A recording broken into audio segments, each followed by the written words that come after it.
Graça e paz, povo de Deus, amém. Que alegria, que honra poder outra vez estar sobre esse altar e poder ministrar a palavra poderosa de Deus ao coração das famílias. Que coisa maravilhosa. Eu quero nessa hora te convidar a abrir a sua Bíblia. A palavra que traz vida, a palavra que alimenta, que instrui, que corrige. Neemias capítulo 4.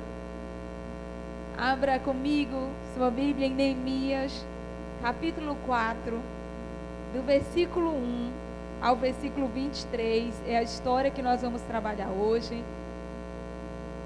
Você vai acompanhar comigo alguns versículos inicialmente. Neemias capítulo 4, do versículo 1 ao versículo 23. Se você encontrou aí, acompanha comigo essa leitura.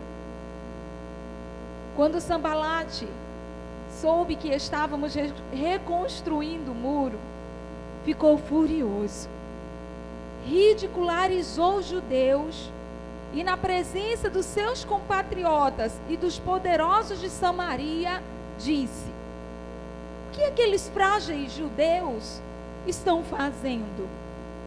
Será que vão restaurar o muro? Irão oferecer sacrifícios?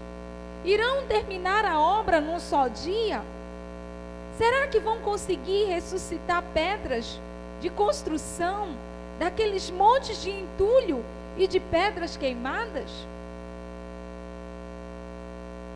Tobias, o amonita, que estava ao seu lado, completou: pois que construam, basta que uma raposa suba lá, para que esse muro de pedras desabe. Ouve-nos, ó Deus, pois estamos sendo desprezados. Faze cair sobre eles a zombaria, e sejam eles levados prisioneiros como despojo para outra terra. Não perdoe os seus pecados, nem apague as suas maldades, pois provocaram a tua ira diante dos construtores. Nesse meio tempo, fomos reconstruindo o muro, até que em toda a sua extensão chegamos à metade da sua altura, pois o povo estava totalmente dedicado ao trabalho. Versículo 7. Quando, porém, Sambalate e Tobias, os árabes, os amonitas e os homens de Asdod souberam que os reparos nos muros de Jerusalém tinham avançado e que as brechas estavam sendo fechadas, ficaram furiosos. Todos juntos planejaram atacar Jerusalém e causar confusão. Versículo 9. Mas nós oramos ao nosso Deus, aleluia, e colocamos guardas de dia e de noite para proteger-nos deles. Os judeus que moravam perto deles 10 vezes nos preveniram: para onde quer que vocês se virarem, saibam que seremos atacados de todos os lados. Por isso, versículo 13, por isso posicionei alguns do povo atrás dos pontos mais baixos do muro, nos lugares abertos, divididos por famílias, armados de espadas, lanças e arcos. Fiz, versículo 14, uma rápida inspeção e imediatamente disse aos nobres, aos oficiais e ao restante do povo: não tenham medo deles. Lembrem-se de que o Senhor é grande e temível, e lutem por seus irmãos, por seus filhos, por suas filhas, por suas mulheres e por suas casas. Quando os nossos inimigos descobriram que sabíamos de tudo que Deus tinha, de tudo, e que Deus tinha frustrado a sua trama, todos nós voltamos para o muro, cada um para o seu trabalho. Versículo 18. E cada um dos construtores traziam na cintura uma espada enquanto trabalhavam, e comigo ficava um homem pronto para tocar a trombeta. Então eu disse aos nobres, aos oficiais e ao restante do povo: a obra é grande e extensa, e estamos separados, distantes uns dos outros, ao longo do muro, do lugar de onde ouvirem o som da trombeta. Juntem-se a nós ali, nosso Deus lutará por nós. Aleluia. Versículo 23. E os meus irmãos, os meus homens de confiança e os guardas que estavam comigo, nem tirávamos a roupa, e cada um permanecia de arma na mão. Oh Deus, como esse texto é poderoso, como o Senhor deseja ministrar tesouros da tua palavra às famílias. Eu te peço em nome de Jesus, libera essa palavra viva sobre nós. Libera, Senhor, uma palavra rema. Nós precisamos ouvir o som da trombeta que vem da tua boca. Ecoa agora dentro de cada casa. Ecoa agora, Senhor, no meio das famílias, em nome de Jesus. Eu te peço, Senhor, venha com o teu favor. Venha com a tua glória, venha com o teu poder e se manifesta outra vez entre nós, se manifesta outra vez no meio das famílias. Nós te pedimos por misericórdia, revela-te a nós, em o nome de Jesus. E não nos permita sermos os mesmos, em o nome de Jesus. Aleluia, aleluia. Sabe, queridos, hoje uma frase bradou no meu coração, e a respeito dessa frase e da mensagem desse texto que eu quero compartilhar com você. E a frase é: nunca pare de lutar. Será que você pode olhar para um guerreiro aí perto de você? Diga para ele com muita firmeza: não pare de lutar. Diga: nunca pare de lutar. Esse é o conselho de Deus para você, família, nessa noite. Essa é a voz que ecoa do céu para o nosso coração nessa hora. Nós precisamos entender que os céus continuam nos dando uma ordem: lutem, pelejem pela vossa casa, pelos vossos irmãos, pelos vossos filhos, pelos vossos maridos e esposas. Lutem. Muitas vezes nós estamos pacíficos demais. Às vezes nós nos pegamos como pessoas que esperam ver as coisas acontecerem. Simplesmente esperam que as dores passem, que as batalhas cessem. Não, as batalhas não cessarão. Nós é que precisaremos nos posicionar como soldados que nunca vão parar de lutar, porque enquanto houver guerra, haverão soldados bem posicionados, prontos para lutar e para vencer em nome de Jesus. Ele nos chamou para isso. Foi assim que Ele determinou para nós. E nós podemos declarar aquilo que o apóstolo Paulo declarou que nós somos. O que nós somos em Cristo, queridos: mais do que vencedores. Aleluia! Oh, aleluia! Diga comigo profeticamente. Diga: a minha família é mais do que vencedora. Aleluia! A sua família não é perdedora. A sua família não deve recuar. Sua família não pode parar de lutar. Porque Deus ergueu a família e já decretou sobre a família um decreto de vitória. Essa história, a história da reconstrução de uma cidade, começando pelos muros, é uma história inspiradora. E é por isso que eu quero te chamar a refletir e a absorver as riquezas dessa história para a sua casa, para a sua família. Olhe para mim, por favor, mais uma vez, para o versículo 1. Quando Sambalate soube que estávamos reconstruindo o muro, ficou furioso e ridicularizou os judeus. Primeira coisa que eu quero compartilhar com você e declarar: lute para construir, para proteger a sua casa e a sua família. Você sabe que tem muita gente destruindo a própria casa? Você sabe que tem muita gente, infelizmente, em vez de construir, ela está desconstruindo. Você está construindo ou destruindo a sua casa? Há um versículo que a gente conhece tanto, né? Provérbios 14.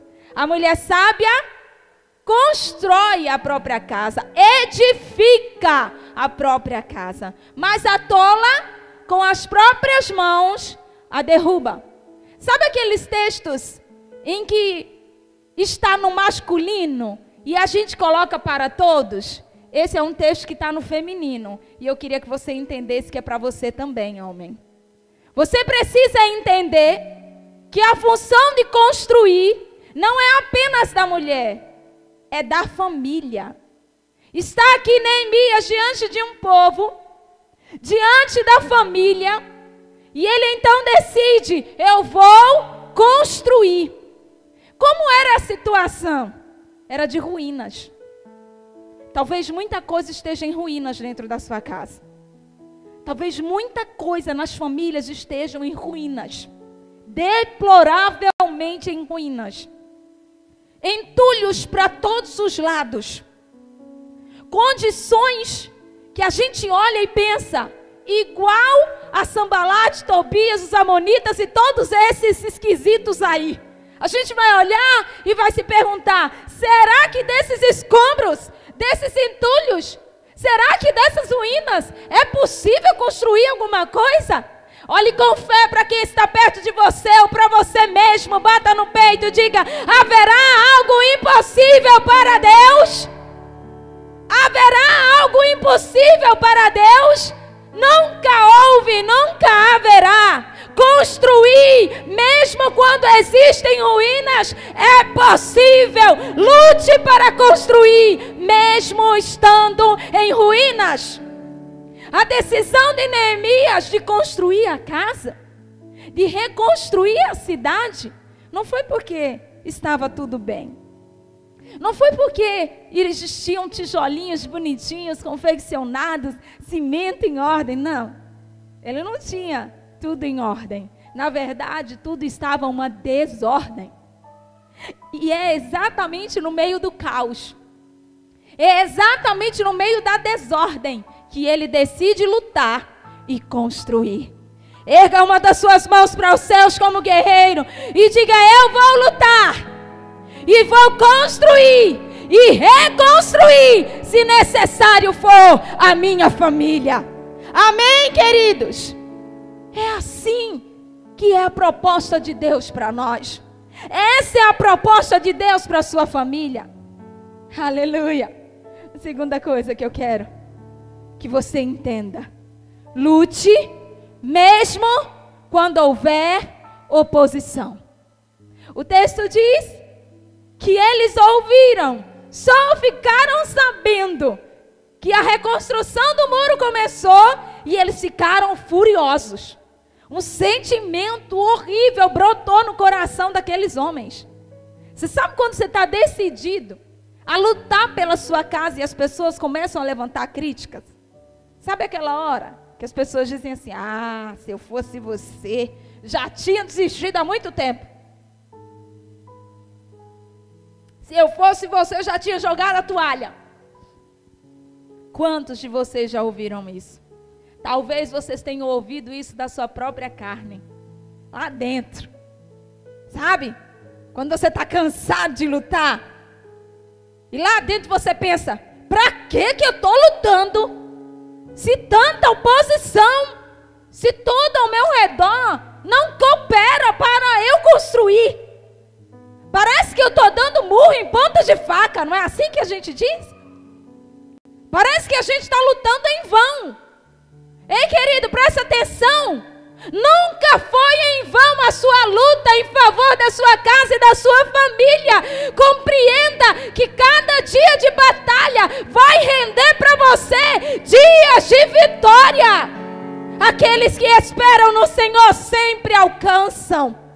Eu sei que o meu Redentor vive e por fim se levantará e fará justiça à minha causa. Será que a palavra ainda está aqui? E aqui? Traga à sua memória algo que produza esperança e que faça você começar de novo a lutar e a reconstruir. A gente olha para a palavra e percebe que sentimentos malignos são levantados quando há a decisão de reconstruir e de lutar.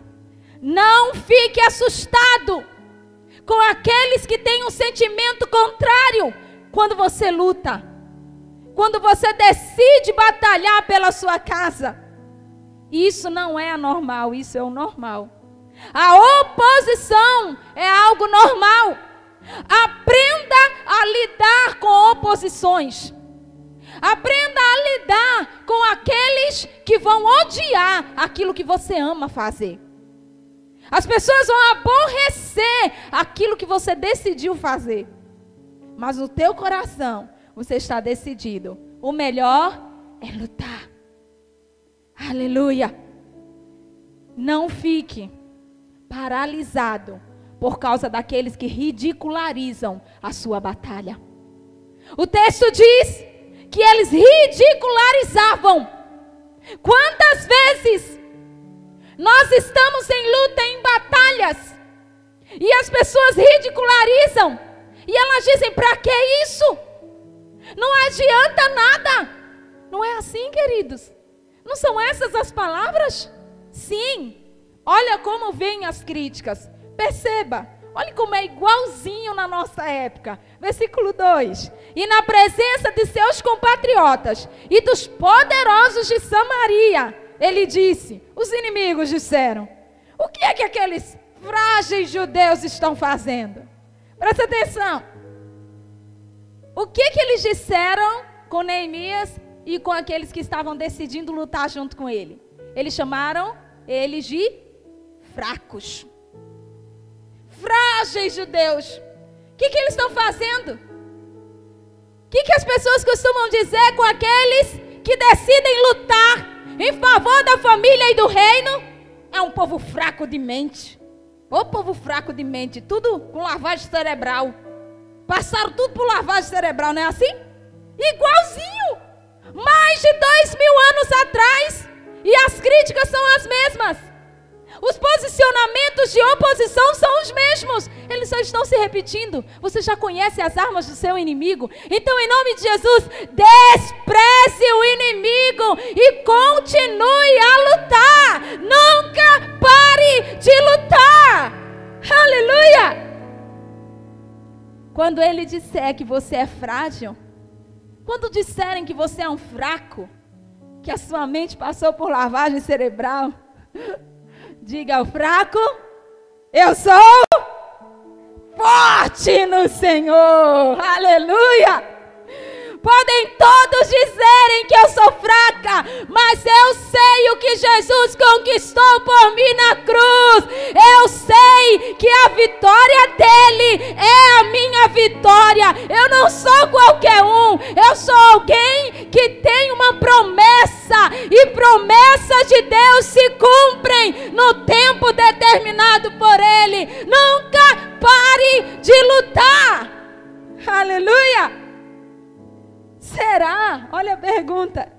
Será que esses frágeis judeus vão restaurar o muro? Dúvidas vão ser colocadas, sugeridas para você. Olha a mensagem. Será que você vai alcançar a promessa? Será que você vai ver? Eu e a minha casa serviremos ao Senhor se cumprindo? Será? Olha a dúvida que ele semeia no coração de Neemias e do povo. Mas você não é daquele que duvida. Você não é daquele que recua, que acredita nas mentiras do inferno. Você é daquele que crê e que permanece para a vida eterna. Daqueles que duvidam da mentira do inferno, mas nunca duvidam daquilo que Deus prometeu. Seja todo homem mentiroso e Deus verdadeiro. Nunca duvide daquilo que Deus prometeu. Por isso, não pare de lutar. Olha outra proposta. Eu estou no versículo 2. Irão oferecer sacrifícios? Por acaso eles conseguirão oferecer sacrifícios? Eu pergunto a você, querido, você está disposto a sacrificar pela sua casa? Você continua disposto a lutar a ponto de ter que sacrificar? Eles estão por aí perguntando: será que essa pessoa vai conseguir sacrificar mesmo? Será? Quantos são guerreiros aqui podem dizer: eu vou sacrificar pela minha casa? Amém, queridos? Nós vamos nos apresentar diante de Deus como sacrifício vivo, santo e agradável a Deus. Ele não rejeita isso. Ele continua recebendo os nossos sacrifícios. Os nossos votos continuarão sendo cumpridos e estabelecidos. E Deus continua sendo Deus que honra sacrifícios. Aleluia. Irão terminar a obra em um só dia? Olha a pergunta. Claro que eles não tinham dito que ia acontecer isso em um só dia. Mas eles já lançam uma palavra para provocar o coração do povo. Então, queridos, presta atenção no versículo 3.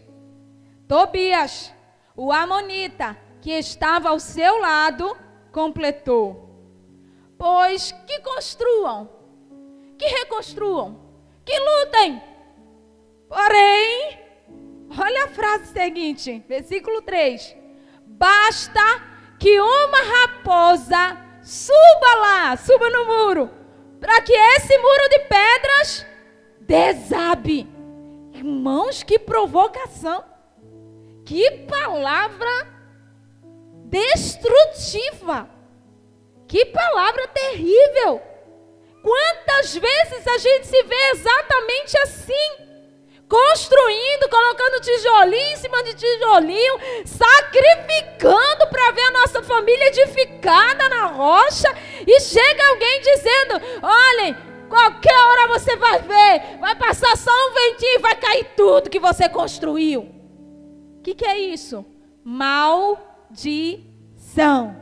Só tem uma coisa, eu tenho uma notícia para você, querido. Ei, maldição sem causa não encontra pouso. Toda maldição lançada contra nós, ela é transformada em bênção. Essa maldição não se cumpriu sobre a cidade de Jerusalém, assim como nenhuma maldição lançada sobre as famílias que lutam. Oh, querido, elas não vão prevalecer. As maldições serão quebradas, despedaçadas, destruídas. Eu creio. Por isso, vou continuar lutando. Aleluia. O muro nunca desabou. Nós conhecemos a história. Nós sabemos que aqueles muros ficaram firmes, estavam seguros. Agora, a terceira coisa que eu quero compartilhar com você: lute em equipe. Bata no peito e diga assim: eu preciso lutar em equipe. Acompanhe comigo o pensamento. Neemias, quando ficou sabendo da destruição da sua cidade natal, ele foi lá, ele foi inspecionar, ele foi olhar as ruínas, ele foi olhar o que estava acontecendo. Ele foi sozinho. Ele olha, ele faz a inspeção, ele não fala nada com ninguém, ele fica calado. Só que depois dele avaliar a situação, depois que ele vê tudo, ele volta. E agora ele começa a levantar toda uma equipe de apoio.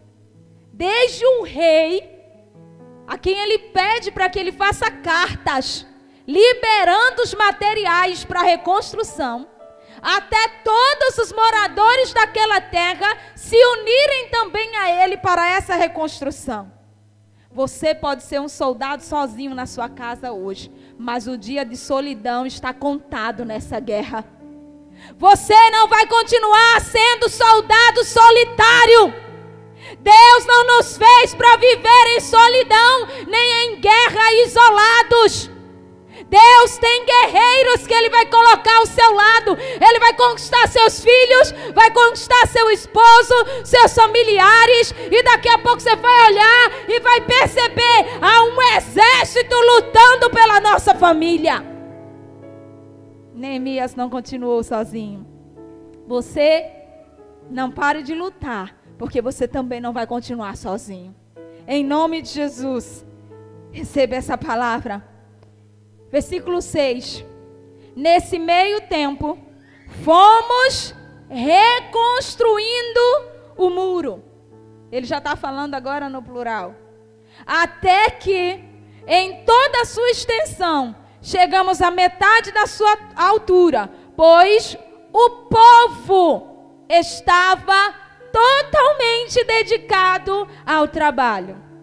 Não era Neemias dedicado ao trabalho, era o povo totalmente dedicado ao trabalho. Sabe aqueles filhos que dão trabalho para vir para a igreja? Sabe aquela menina que passa um ano no banheiro para ver se atrasa, e aí você desiste e diz assim: não precisa ir não, já está atrasada mesmo, até você se arrumar. Sabe aquele garoto que só chega na hora em que você diz assim: não dá mais tempo agora você se arrumar para ir para a igreja. Tanto trabalho que ele dá para pelejar junto com você. Vai chegar o dia e a gente vai voltar a congregar junto. Diga aleluia! Eita, a glória está chegando. E este dia vai chegar. Daqui a pouco você vai perceber aqueles que ficavam enrolando, marido, prima, sabe, tio, quando você convida para vir para a igreja, que fica enrolando até você desistir. Eles vão estar totalmente dedicados ao Senhor. Você não vai precisar ficar implorando para ela ir para a igreja. Você vai simplesmente dizer: vamos para a igreja, ele já vai estar pronto. Em nome de Jesus, todo o povo, toda a sua casa, toda a sua família, totalmente dedicados ao Senhor, ao trabalho do Senhor. Aleluia. Precisa haver dedicação no meio da família. Se você é o soldado solitário da sua casa que está lutando, em nome de Jesus, comece a profetizar. Muitos outros vão ser levantados. E toda a minha casa, em breve, vai estar totalmente dedicada ao trabalho do Senhor. Em nome de Jesus. Quarta coisa. Lute com total dedicação. Porque um dia eles vão estar. Então hoje, por fé, esteja totalmente dedicado. Talvez você pense assim: está repetindo. Eu quero reafirmar que se eu estiver totalmente dedicado, eles serão totalmente dedicados. Mas eles precisam ver essa dedicação a partir de mim, a partir da minha vida. Quinto, lute mesmo sofrendo ameaças. Quantas vezes, queridos, quantas vezes eu saí de casa com a minha mãe, com 6 aninhos, com 7. E o meu pai dizia: se você for para a igreja, não volte mais.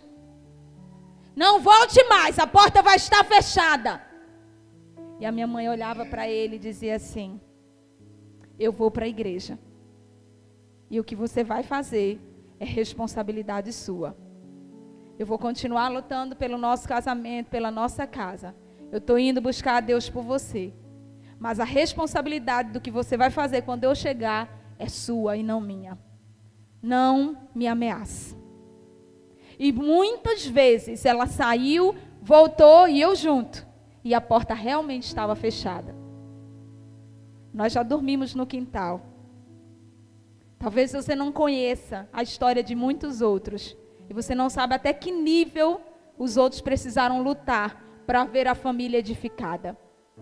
Eu sei até que nível a minha mãe precisou lutar. Ao nível de chegar em casa, encontrar a porta fechada, ela ter que dar a volta no corredor e dormir no quintal comigo. E ela lembra bem de toda essa história. Meu pai rasgou toda uma Bíblia que ela tinha. Toda. Mas hoje o meu pai é crente, lavado e remido no sangue de Jesus. Queridos, aqueles que lutavam contrário, em oposição, que ameaçavam você, um dia vão reconhecer Deus na sua vida. Eu não tenho vergonha de dizer. Quando eu decidi fazer teologia e disse isso para o meu pai disse: ô minha filha, como você pensa pequeno. Eu pensei que você pensava grande. Você é uma menina tão inteligente. Eu sempre sonhei com você como uma grande juíza de direito. Você tem jeito. E eu disse para ele: pai, o senhor pensa assim, um dia Deus vai mostrar o tesouro que eu estou escolhendo. Hoje, o meu pai não se cansa de dizer como ele se alegra por aquilo que Deus fez na minha vida. É aquele que mais apoia e que diz: filha, estou orando por você. Filha, você é uma mulher de Deus. Deus é contigo. Como é bom, queridos, ouvir as palavras que Deus mesmo coloca hoje na boca do meu pai. Ele é fruto de uma grande luta, de uma grande batalha. Minha mãe lutou por ele. Eu lutei por ele. Meus irmãos lutaram por ele. Por isso, nunca pare de lutar. Sempre vai chegar a hora em que você vai se sentir ameaçado, onde as coisas vão ficar estreitas e eles vão empurrar para que você perceba como se não houvesse saída. Há sempre uma saída em Deus e Ele vai mostrar a saída para você. Os judeus que moravam perto deles, versículo 12. Os judeus que moravam perto deles 10 vezes nos preveniram: para onde quer que vocês se virarem, saibam que seremos atacados de todos os lados. Eles sabiam que estavam sendo ameaçados. Eles sabiam que corriam riscos.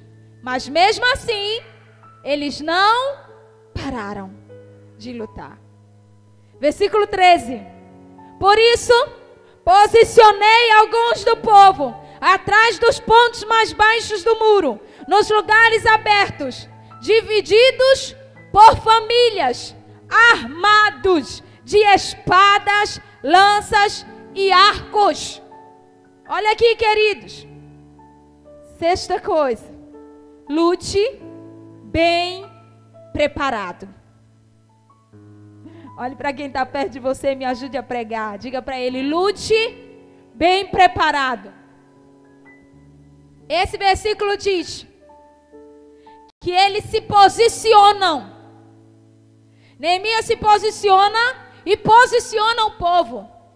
Se você é um soldado ainda solitário, se posicione e comece a posicionar os outros que ainda não têm a visão da luta, da batalha, da guerra espiritual. E use armas corretas. Eles estavam armados de espadas, lanças e arcos. E eu não poderia fazer outra conjecturação a não ser essa: palavra de Deus, jejum vigilância e oração. Essas são as nossas armas. Olha, queridos, o versículo 9, volte comigo um pouquinho no texto. Eles dizem: mas nós oramos ao nosso Deus e colocamos guardas de dia e de noite para proteger-nos deles. Eles decidem usar armas espirituais. Perceba comigo, o texto fala de espada, de lança e de arco. Mas o texto também fala sobre oração, antes de falar sobre a espada, sobre a lança e sobre o arco. É o versículo 9, que eles dizem: nós oraremos ao nosso Deus. Antes de lutar com a espada, eles lutavam através da oração. Antes de fazer alguma coisa com as próprias mãos, faça com as suas armas espirituais. Sabe por quê, querido? Olha o que diz Zacarias capítulo 4, versículo 6. Zacarias 4, versículo 6. Esta é a palavra do Senhor para Zorobabel. Não por força, nem por violência, mas pelo meu Espírito, diz o Senhor dos Exércitos. Existe uma proposta de Deus para nós nesses dias. Pare de lutar com as suas próprias mãos. Você não vai reconquistar o seu casamento usando roupas insinuantes. Você não vai conquistar os seus filhos usando apenas o cinto. Você não vai conseguir lutar e colocar as coisas em ordens apenas com aquilo que você vê, o que você imagina que é possível. É importante olhar e perceber que o tempo todo, mesmo em lutas físicas, como essa de Neemias, eles decidem usar armas espirituais. Salmo 144, versículo 1, diz: bendito seja o Senhor, a minha rocha, que treina as minhas mãos para a guerra e os meus pés para a batalha. E eu quero que você pense que essa guerra, antes de ser física, ela é espiritual. Você precisa estar adestrado, espiritualmente falando, para lutar por sua casa e pela sua família. Em nome de Jesus, compreenda. A nossa luta nunca foi contra carne e sangue. Neemias não via Sambalate, Tobias, Gesem, Amonitas e os líderes da vida como seus principais inimigos. Ele sabia o inimigo que estava por trás deles. Então não veja o seu esposo como inimigo. Não veja filhos, tios, primos como inimigos. Veja-os como Deus os vê. Com um olhar de misericórdia, com um olhar de compaixão. Olhe para eles e perceba que você deve usar para com eles armas espirituais em Deus. E as nossas armas espirituais, elas são poderosas em Deus. Segundo aos Coríntios 10, 4. As armas com as quais lutamos não são humanas, mas elas são ao contrário, poderosas em Deus para destruir as fortalezas. Eu sei, querido, e você também precisa saber lutar com as armas corretas. Talvez essa guerra ainda não tenha sido vencida, porque nós não estamos utilizando todas as armas corretas, espiritualmente falando. Ore mais, leia mais a palavra, jejue um pouquinho mais, vigie um pouquinho mais e deixe Deus te usar nessa batalha. Não desista, continue lutando. 7. Lute sem separar a família. Você sabe que essa era uma das propostas do inferno. Desde o Êxodo, lá no Êxodo, Faraó disse assim para Moisés: vá, mas deixe as crianças e as mulheres. Vá você, Moisés. Vá vocês e os homens. Todos os homens podem ir, mas as mulheres e as crianças deixe. propósito de Deus nunca foi libertar um e deixar o outro escravo. O propósito de Deus nunca foi que vocês vivessem, que nós vivêssemos separados. A proposta de Deus é que a família ande junto, batalhe junto. Essa é a proposta. Lembra do versículo que a gente leu anterior, em que Neemias diz assim: vamos dividir por família e não dividir as famílias. Olha bem, versículo 19. Então eu disse aos nobres, aos oficiais e ao restante do povo: a obra é grande e extensa, e estamos separados, distantes uns dos outros, ao longo do muro, do lugar de onde ouvirem o som da trombeta. Juntem-se a nós ali, e o nosso Deus lutará por nós. Queridos, Deus sempre esteve na unidade, na comunhão. Quando nós nos juntamos, quando a família está junta, há uma luta especial da parte de Deus em nosso favor. Deus lutará por nós. Por que Neemias coloca exatamente nessa ordem? Olha, quando vocês ouvirem o toque da trombeta, vocês estão afastados trabalhando aí, se juntem, porque Deus vai pelejar por vocês. Já não vai ser mais o braço de vocês, agora vai ser o braço do Senhor. Andar junto, lutar junto, viver em unidade é uma proposta de permanecer na luta, mas agora não mais sozinhos, agora é Deus por nós. É Deus lutando em favor da família. Aleluia!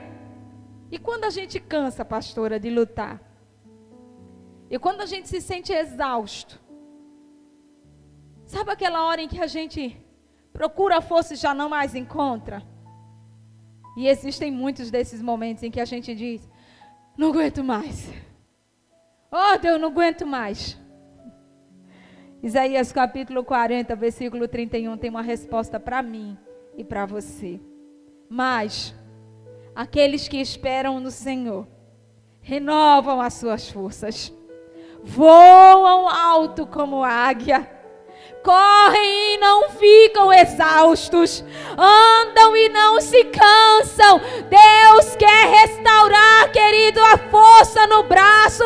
Deus quer restaurar as forças nas suas pernas, para que você fique de pé, para que você empunhe a espada do Espírito e continue a lutar em favor da sua casa e da sua família. Aleluia!